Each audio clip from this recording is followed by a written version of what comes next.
So thus far, the structures we've been looking at are considered castles. This is our fourth structure that is considered actually to be a fortress.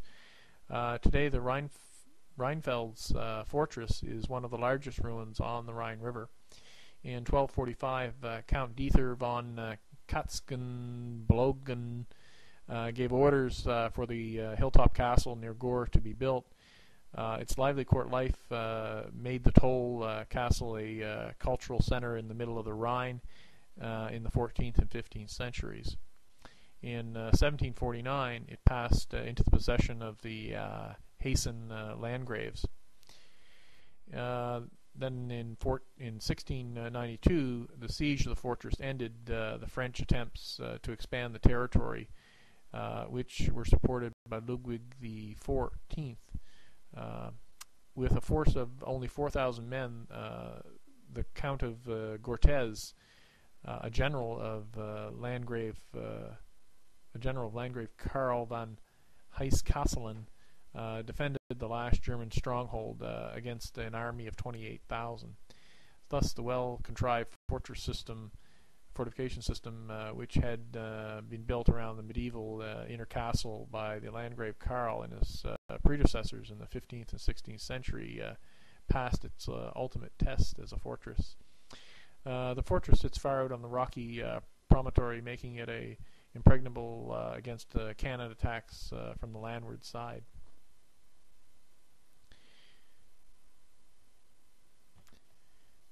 This was quite an impressive fort. It is possible to visit parts of the impressive, expansive mine gallery. In addition, the tunnels on the Rhine side and the two forts have also survived.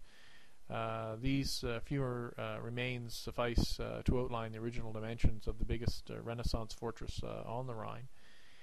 In the 13th century, only a relatively small castle with the square layout was built. Count Wilhelm of Katzenbogenberg added a number of buildings in the 14th century, including, among others, the Women's Building, which is 3 stories high and today houses the Castle Museum. In 1843, the Prussian Crown Prince Wilhelm, who was to become Emperor of Wilhelm I, bought the ruins but made no attempts to rebuild them. In the last century, some of the buildings were restored, and the former Fort Schwarzenegg was turned into a hotel between 1970 and 73. This particular fortress is open to the public. It's owned by the St. Gore municipality, and it has a hotel and restaurant within the castle structure.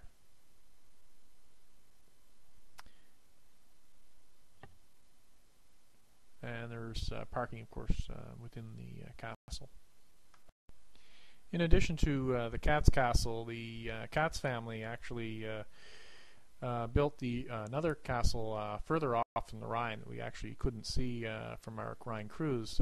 It's called the Reichenberg Castle. It's currently a ruins. It has been reconstructed, probably because it isn't viewable from the Rhine, so it's one of probably the latter castles that will be developed. In 1913, the Archbishop of Treves allowed Count Wilhelm I of von Katz family to build the Reichenberg, situated on the top of a hill between the valleys of Reichenberg and Reichenhall, behind St. Gore-Eswan. The castle was designed to secure the route connecting the main earldom of Katz family to its estate in the Rhine. When the Count died, only the eastern outwork, the curtain wall, and the 2 towers of the foundations in the western main castle had been completed. Wilhelm II, one of his sons and heirs, changed the original layout and